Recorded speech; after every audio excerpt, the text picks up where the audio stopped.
함께 나누는 하나님의 말씀 빌립보서 2장 5절에서부터 8절까지.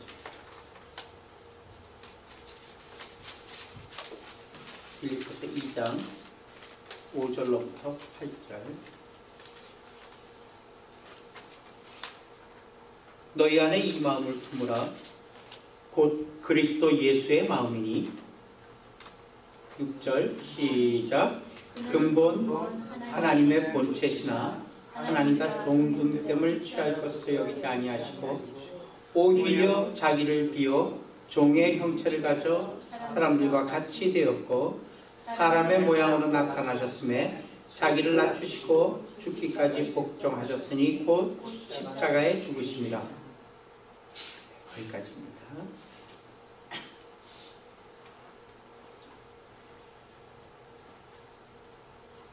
예수 믿은 신자가 성화의 과정, 그러니까 신앙생활의 과정에서 해야 할 일이 무엇일까?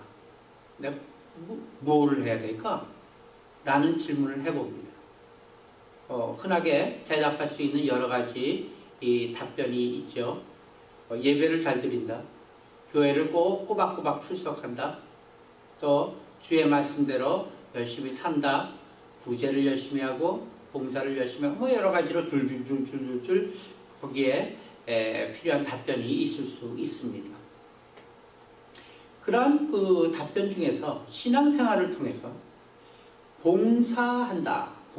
조금 아까도 동영상을 잠깐 봤지만 봉사한다. 봉사만큼 오해되는 것도 없습니다. 사실 봉사, 열심히 봉사활동하는 거죠. 종종 그 봉사 그 자체가 유일한 목적이 되어 있는 것을 우리는 보게 됩니다.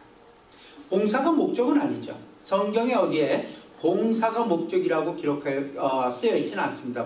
성경이 봉사를 요구하는 것은 선행적인 차원이 아니에요. 내가 좋은 일 해야지 해서 봉사를 하는 차원에서 성경은 봉사를 얘기하고 있지 않습니다. 봉사는 그 어떤 다른 목적이 있어요. 그 목적을 위한 수단으로 동원되는 것이 봉사입니다. 그러니까 봉사가 목적이 아니다는 얘기예요. 봉사는 수단이에요. 그리고 그 봉사를 수단으로 해서 어디로 가지고 가야 되냐면 목적 있는 데를 갖고 가야 되는 겁니다. 따라서 봉사를 우리 기독교식으로 정의한다면 봉사로 인해서 예수 그리스도의 열매가 얼마나 더 드러나고 표현되는가, 여기에 목적이 있고 초점이 있다는 얘기예요. 나의 이 봉사로 인해서 예수 그리스도의 열매가 얼마나 많이 드러나는 거예요. 우리의 봉사는 예수 그리스도, 우리 주님이 좀 약하기 때문에 우리가 거들어야 되겠다, 이런 돕는 차원의 봉사가 아닙니다. 다른 모든 세상의 봉사는, 다른 모든 종교의 봉사는 어떤 기존 조직이라든가 기존 어떠한 이 단체를 돕는 차원이에요. 거기에서 봉사가 동원되는데 기독교의 봉사는 돕는 차원이 아니에요. 우리가 뭐 주님을 도울 힘이나 있습니까? 또한 주님이 힘이 부족해서 우리의 힘이 필요한 분도 아니에요. 그 때문에 봉사는 예수님을 돕는 차원이 아니죠. 봉사는 그럼 뭐냐? 그분이 하시려는 어떤 일, 그분이 하시려는 일에 우리가 부름받고 사용되어서 그분의 원래 계획, 그분의 원래 하시려던 그 일이 나타나야만이 그것이 목적이 되는 거예요. 그게 다른 거예요. 곧 그런 봉사라는 수단을 통해서 예수님 자신만이 드러내야 된다는 사실입니다. 예수님만이 드러나야 돼요. 하나님만이 드러나야 돼요. 이게 또 하나님만이 드러나는 것 같다 오해를 한 하나의 에피소드가 있어서 제가 좀 소개를 합니다. 페이스북에 저하고 친구 사이로 되어 있는 한국의 우리 같은 교단의 목사님입니다. 목사님이 페이스북에다가 글을 올려놨는데 좋은 예가 될 것 같아서 제가 인용을 해왔습니다. 똑같이 그냥 카피 앤 페이스트를 해왔는데 한번 들어보세요. 서초역을 지나다가 소위 사랑의 교회 메인 캠퍼스라는 이름의 건물 여기저기에 하나님이 다 하셨습니다 라고 하는 붙여놓은 글귀를 보고 토할 뻔했다. 이렇게서부터 시작돼요. 사랑의 교회는 최근에 원래 큰 예배당이 있습니다만은 최근에 예배당을 크게 확장해서 지었어요. 그래서 거기에 들어간 돈이 무려 3천억 이상이 들어갔습니다. 천문학적인 숫자가 들어가고 그 어마어마한 건물을 짓는 과정에서 이 법도 어기고 그 시민들의 불편도 주고 아주 하여튼 그 여러 구설수가 많이 오르고 지금도 현재도 구설수가 많이 올라있는 시끄러운 교회입니다. 3천억 이상의 돈을 들여갖고 어마어마하게 멋있는 빌딩을 지어놓고 지금 빌딩 곳곳에다가 뭐라고 붙여놨냐면은 하나님이 다 하셨습니다라고 그렇게 여기저기 건물에다 붙여놨대요. 그거를 지나가면서 이 목사님이 보고 토할 뻔했다 이런 얘기입니다. 주어를 자세히 보면 본질을 알 수 있다. 가령 그 유명한 순복음교회 이야기는 조영기라는 사람의 이야기로 기록된다. 그가 사람을 끌어모으고 그가 설교하고 그가 한때 병자를 고치고 그가 건물을 짓고 그가 국민일보를 설립하고 등등 조영기의 수로로 여의도 순복음교회 역사가 기록된다. 즉 주어는 조영기 목사다. 그리고 소위 잘 나가는 교회들 역시 그 주어가 분명하다. 이렇게 기록되어 있어요. 신화를 창조한 인물들이 그 주어이다. 김사만, 김선도, 하영조, 조영기, 정삼지, 전병욱, 오정현 등등 여기서 미묘한 착시 현상이 일어난다. 그리고 진실의 왜곡이 일어난다. 성경을 보면 교회와 관련한 이야기를 설명할 때 하나님 혹은 성령의 이야기로 기록된다. 즉 교회는 하나님의 스토리요 성령의 너레이티브인 것이다. 그런데 오늘날 교회들은 지도자의 신화적 기적으로 혹은 사람들의 위대한 스토리로 자신들의 역사를 서술하고 미화하고 해석한다.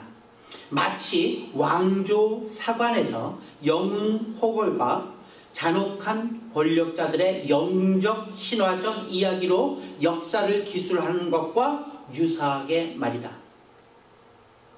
물론 그들도 다들 하나님을 언급하고 성령을 운운한다. 그러나 실상은 그렇지 않다.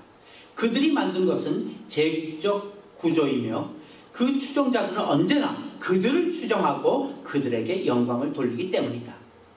그들이 자신들의 이야기를 하나님의 이야기로 말하는 것은 이를 성스럽게 채색하여 교묘하게 신비화하고 자신들의 권위와 영광을 더욱 높이는 방식으로 사용되는 경우가 허다하기 때문입니다. 진정 하나님의 나라의 이야기로 겸손하게 고백하고 재구성하는 진정성, 그것 없이는 그 모든 이야기는 아마 하나의 제국의 역사와 같은 성격을 지니게 될 것이다. Unquote. 여기까지가 기록된 글입니다. 많이 동감이 돼서 저도 좋아요, 클릭하고 공감을 표시했습니다. 하나님이 다 하셨다니요. 그럼 하나님이 그 많은 반대와 그 많은 불평과 그 많은 위법과 그 많은 불법을 다 하나님이 하셨다는 얘기야. 하나님은 불법자요, 위법자요. 그리고 분쟁을 일으키는 그러한 인물이란 얘기죠. 사실 예수 그리스도의 공생의 기간 중에 그의 가르침과 그의 가르침의 방법들은 사람들이 통 갈피를 잡을 수가 없었어요. 왜냐? 그들을 따르는 무리들이 세상의 방법과 세상의 원리에 너무 익숙해져 있었기 때문이죠. 사랑의 교회의 건물처럼. 다시 한번 가봅시다. 빌립보서 2장 7절, 8절 두 절만 한번 보겠습니다. 시작. 오히려 자기를 비워 종의 형태를 가지고 사람들과 같이 배우고 사람의 모양으로 나타나셨음에 자기를 낮추시고 죽기까지 복종하셨으니 곧 십자가에 죽으심이라. 중요한 게 여기서 이제 오늘의 본론이 나옵니다. 자기를 비워. 자기를 비워. 이 말은 자신이 자신에 대해 어떤 결정을 내리셨다는 얘기예요. 그래서 예수님은 사람이 되셨고 사람의 형체로 나타나신 겁니다. 지금 이 구절에서 대단히 중요한 점 두 가지가 있는데, 자기를 비워, 자기를 비운다는 것은 능동태로 되어 있어요. 자동사로 되어 있어요. 능동형이에요. 자기를 비우는 것은 스스로 자기를 비웠다는 얘기예요. 그 다음에 9절에서 보게 되면은 나타나셨음에, 나타나셨다는 것은 수동형으로 되어 있다는 사실이에요. 굉장히 중요합니다. 즉 자기 자신을 비운다는 것은 자기 스스로 하지 않으면 안 되는 거야. 그러나 비운 다음에 무엇이 되느냐, 비운 후에 무엇이 채워지느냐 혹은 무엇이 되느냐의 문제는 자기 소관이 아니다라는 얘기예요. 나의 몸, 나의 존재를 사용하여 또 주장하는 주권을 예수님께 이양시키는 데까지는 내 할 일이 있다는 얘기예요. 다시 한번 얘기합니다. 나의 몸이나 나의 존재를 사용하고 주장하는 그런 주권을 예수 그리스도께 이양하는 데까지는 나의 할 일이 있어요. 그게 자기를 비우는 일이에요. 그런데 그 다음에 드려진 나를 무엇으로 사용하며 무엇을 만드시느냐는 예수 그리스도의 권리인 것입니다. 그런데 우리는 어떻게 해요? 나를 비웠으니 이제 나를 무엇으로 만들어 주십시오 까지를 스스로 다 결정해 놓고 구합니다. 기도합니다. 이렇게 해 주십시오. 이 부분에서 우리는 많이 혼동되고 있다는 사실. 그분이 우리의 주님이 되신다는 뜻의 가장 중요한 의미는 무엇일까요? 예수 그리스도께서 우리의 주님이 되신다라는 뜻의 가장 중요한 의미는 그분이 우리를 어떻게 부리시며 무엇으로 쓰시는가 하는 것이 전적으로 그분의 손에 달렸지만, 그렇게 되기 위한 우리의 책임이나 우리의 전제 조건으로서 내가 나를 포기하는 것은 나의 책임이라는 얘기입니다. 이 부분을 바로 이해하지 못하면 신앙생활에 있어서 도대체 내 할 일은 무엇이고 또 우리의 책임의 영역이 어느 자리인가 혼동하게 돼 있어요. 예수 그리스도께서 우리를 통해 사시며 우리를 통해 일하시며 우리를 명령하시기 이전에 내가 내 자신을 비운다는 것 없이는 아무 일도 일어나지 않는다는 사실을 우리는 기억해야 합니다.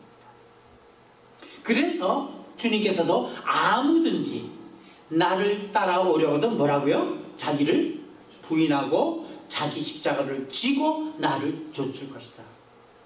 자기를 부인하지 않고 혹은 자기 십자가를 지지 않고 나를 좇는다면, 나를 따른다 할지라도 아무런 의미, 아무런 무슨 일이 일어나지 않는다는 얘기예요. 그렇기 때문에 그 비운 후에 무엇이 되느냐는 것은 나는 모르는 일이에요. 우리의 영역이 또한 아니에요. 그러나 성경은 약속된 그 다음의 일이 우리가 만족할 만한 일이 될 것이라고 증거하고 있어요. 항상 그분에 대한 신뢰와 믿음으로 일생을 걸어가야 하는 것이 우리의 신분이요, 우리의 말하자면은 우리의 그 운명이기 때문에 성경에는 그분이 어떤 분이신가에 대한 묘사가 매우 많이, 훨씬 많이 있는 거예요. 왜냐하면 우리가 다 경험하지 못한 것을 미리 성경을 통해서 그분은 이런 분이라는 걸 갖다가 우리한테 알려주고 있는 거예요. 때문에 우리가 앞으로 어떻게 될지는 우리는 모르지만 그러나 믿고 따르라, 이러한 내용이 되는 것이죠.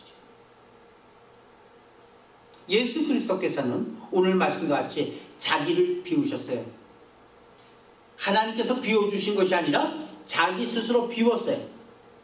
자기 안에 있는 것들을 비우시고 이제 그를 보내시는 아버지의 것으로 채우셨던 거예요.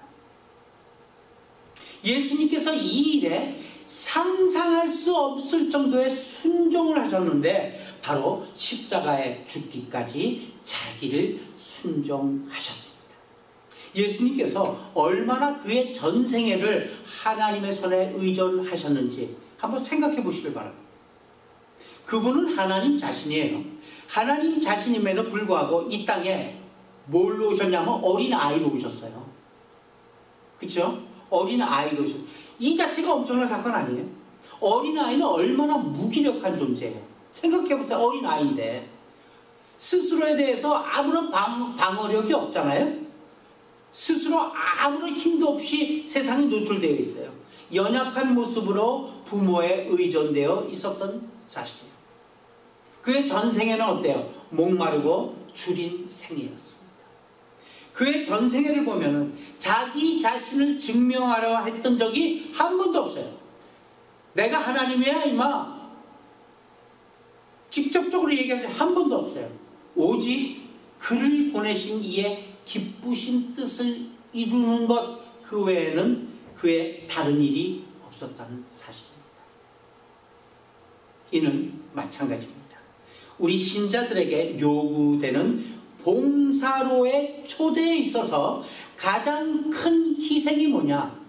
우리가 봉사로 초대가 되었거든요. 근데 봉사가 목적이 아니에요. 봉사라는 수단을 통해서 무슨 어떤 목적을 가져가야 되는데, 목적으로 그 봉사라는 곳으로 초대되는 데 있어서 가장 큰 희생이 뭐냐면 빌립보서 2장에 너희 안에 이 마음을 품으라는 얘기예요. 이게 얼마나 큰 희생, 너희 안에 이 마음을 품으라는 게 얼마나 큰 희생인지 아세요? 이 마음은 뭐예요? 예수 그리스도의 마음 아니에요. 그 마음을 품으래요. 대단한 희생이죠. 신자의 생애는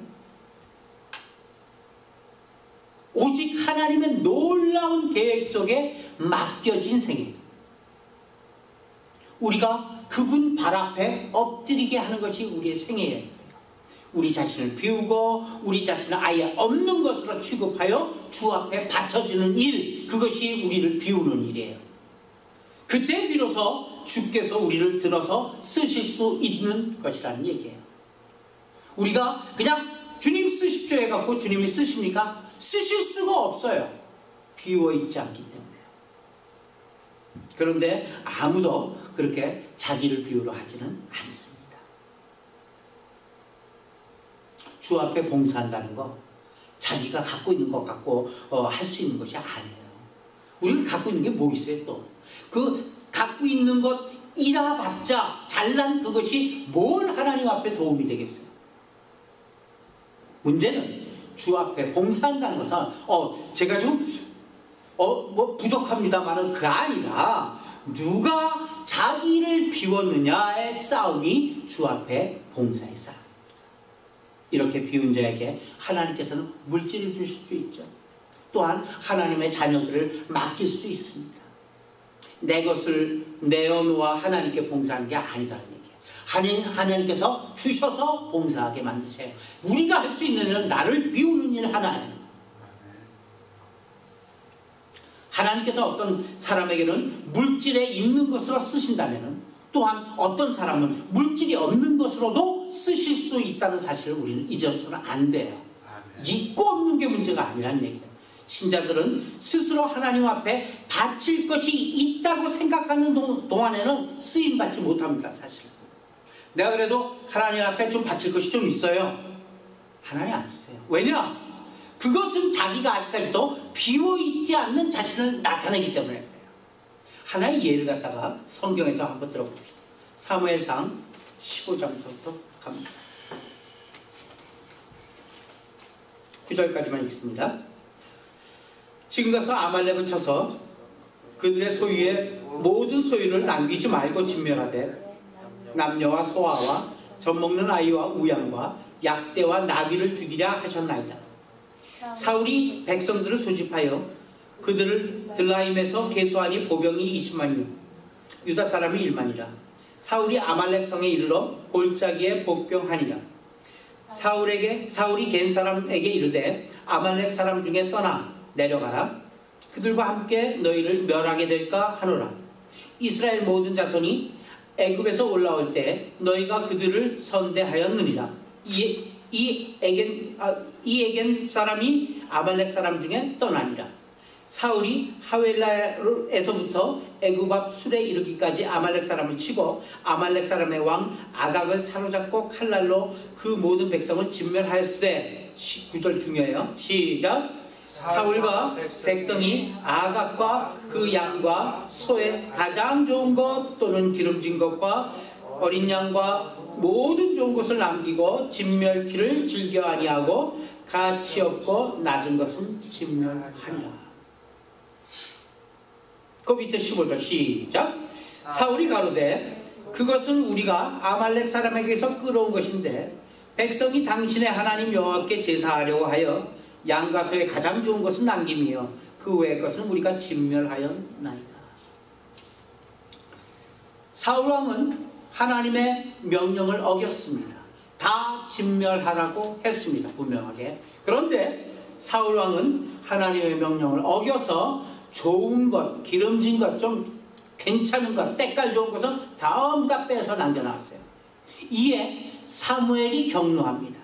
왜 그런 짓을 했냐고 사울에게 묻습니다. 사울의 대답이 괜찮죠? 사울은 그것은 백성이 당신의 하나님 여호와께 제사를 드리기 위해서 제사는 가장 좋은 것으로 하나님께 드려야 되지 않겠습니까? 해서 가장 좋은 양과 가장 좋은 소와 가장 좋은 것들은 남겼다. 이렇게 대답을 합니다. 사울왕은 하나님께 제사로 바치려고 남겨두었다고 사실은 핑계를 댄 것이죠. 실상은 뭐예요? 자기가 챙기기 위해서죠. 그러나 이 사건이 결정적으로 사울이 왕좌에서 버림을 받게 되는 구실이 되었다는 사실이에요. 심각한 거죠. 이 때문에 사울은 사실상 버림을 받습니다. 그 뒤에 사무엘상 15장 22, 23절에서 그 답이 있습니다. 시작. 사무엘이 가로되 여호와께서 번제와 다른 제사를 그 목소리 순종하는 것을 좋아하신 같이 좋아하시겠나이까? 순종이 제사보다 낫고 듣는 것이 수양의 기름보다 나으니 이는 거역하는 것은 사술의 죄와 같고 완고한 것은 사신 우상에게 절하는 죄와 같음이라. 왕이 여호와의 말씀을 버렸으므로 여호와께서도 왕을 버려 왕이 되지 못하게 하셨나이다.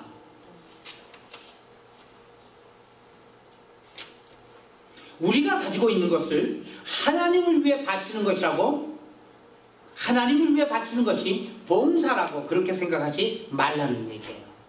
우리가 뭘 가진 게 있어요? 또 하나님께 뭘 드릴 게 있어요? 없어요. 물론 그런 것으로 우리의 작은 진심을 표현할 수 있는 방법이 되긴 합니다. 그러나 그것이 하나님의 일을 만드는 방법이 되거나 주님께서 요구하시는 것은 아니다라는 사실이에요. 주님께서 요구하시는 건 뭐예요? 주님께서 오늘도 우리에게 요구하시는 건 뭐예요? 주권입니다. 주권입니다. 우리의 주권을 이양하라는 것입니다. 나의 나된 것을 하나님의 은혜로 된 것으로 알고 나의 나됨을 이양하라는 얘기입니다.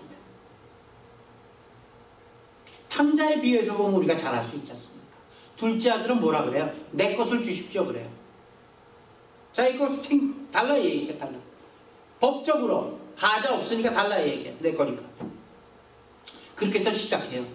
나중에 뭐예요? 돌아와서 아유 아들은 고사하고 그냥 저기 지금 일하고 있는 품꾼의 하나로 여기셔서 여기까지 끝난 거예요. 우리도 마찬가지 아니에요? 하나님께 주십시오. 내 거 좀 주십시오. 어떻게 고쳐요? 결국 이 말은 이 세상에서 잘 먹고 잘 살겠다는 거예요. 하나님께서는 주시긴 주셔요. 달라 그러면 줘요. 그런데 뭘 주시는 거예요? 주염 열매를 주실 겁니다. 주염 열매를 먹게 하실 것입니다. 그러나 드디어 돌아와서는 제가 아들은 무슨 아들이에요? 품꾼 중에 하나요. 품꾼 중에 하나로 여기서서 그렇게 두 손 두 발 다 들고 항복했을 때, 자세가 맞게 됐을 때 하나님께서는 다시 우리를 받아주신다는 얘기입니다. 그것이 탕자의 비유예요. 신자가 걷고 있는 신앙의 현실 속에서 많이 일어나는 현상이 뭐냐면은 봉사가 명예를 위해서 동원된다는 사실. 봉사가 자기 명예를 위해서 동원된다는 점이에요. 또 그 명예를 유지하는 수단으로 봉사를 사용해요. 악순환은 계속 연속되죠. 고린도전서 9장 19절서부터 22절까지 같이 봅니다. 시작! 내가 모든 사람에게 자유하였으나 스스로 모든 사람에게 종이 된 것은 더 많은 사람을 얻고자 함이라.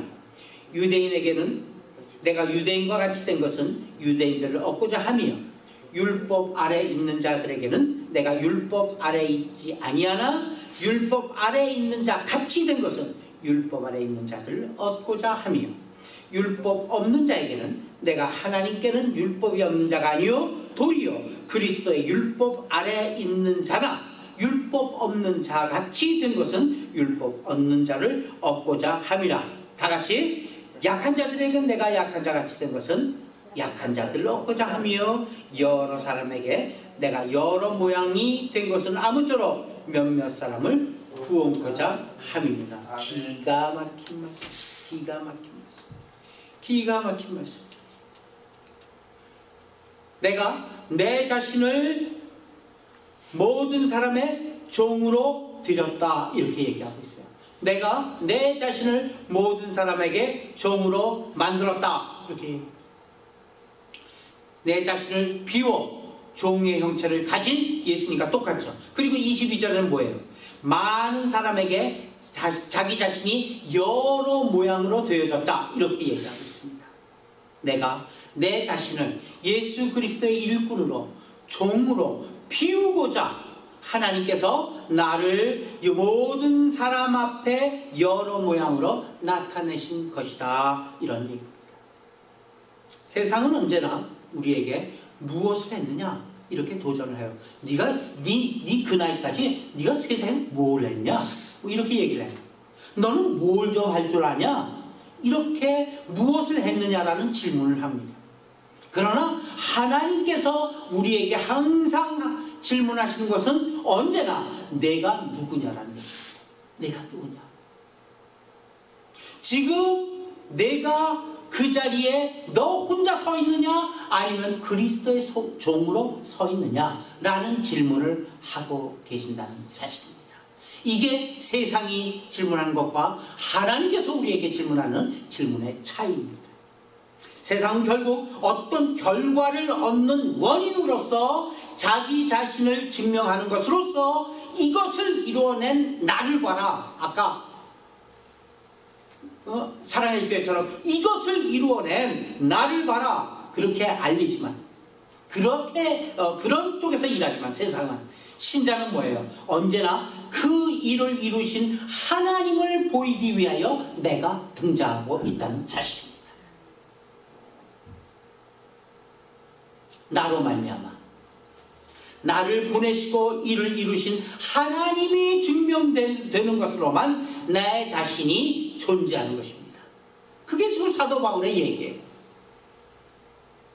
이 부분이 굉장히 힘들어요. 사실은 힘든 이유는 뭐냐면요, 우리에게 있어서 내 자신을 죽이고 포기하는 것처럼 어려운 일이 없기 때문이죠. 영적인 전쟁을 시작하기 전에 우리에게 선행되어야 할 일이 무엇입니까? 내 자신을 진단하는 일입니다. 우리는 얼마나 내가 내 자신의 주권자로서 하나님을 보조자로 그 능력만을 요청하고 있는지 점검해 봐야만 하는 것입니다. 우리는 모든 것을 할 수 있다라고 생각합니다. 아직 무엇을 몰라서 못하고 있지, 우리 자신이 무능한 사과하리라고는 생각하지 않습니다. 이는 결국 우리 자신이 죄인임을 인정하지 않는다는 얘기죠. 이는 자신을 부정한다는 것이 얼마나 우리에게 있어서는 불가능한 일인지를 보여주는 일례예요. 그러나 결국 자기 부정의 일도 하나님의 도우심이 절대적으로 필요함을 느끼고 그분 앞에 무릎을 꿇어야 될 줄 믿습니다. 우리는 전주에 말씀과 같이 포도나무에 달린 가지입니다. 붙어있는 가지입니다. 포도나무가 열매를 맺지 못한다면 그 나무 자체는 지팡이로도 사용할 수가 없어요. 포도나무는요. 그냥 꼬불꼬불 돼 있고 아주 가지가 가늘잖아요. 아무 쪽에서 쓸모가 없어요. 그러나 언제나 포도송이 하면 뭐라 그래요? 오늘 주보 커트에서도 포도송이를 그려놓고 있습니다만 포도송이 하게 되면 과일의 풍성함 이것을 나타낼 때는 언제나 등장하는 게 포도송이에요. 그렇죠? 사과는 자주 등장하지 않아요. 뭐 배는 없을 때가 더 많아요. 그러나 과일의 풍성함을 나타낼 때는 꼭 동원되는 게 뭐예요? 포도송이에요. 물방울이 촉촉히 젖어있는 그 포도송이 과일의 풍성함을 나타낼 때 등장하는 거예요. 그렇듯 우리 신자들의 신앙생활도 바로 이러한 모습, 포도송이와 같은 모습으로 늘 싱싱한 열매를 잘 맺는 그런 잘 붙어있는 가지가 되길 주님의 이름으로 축원합니다. 기도합시다.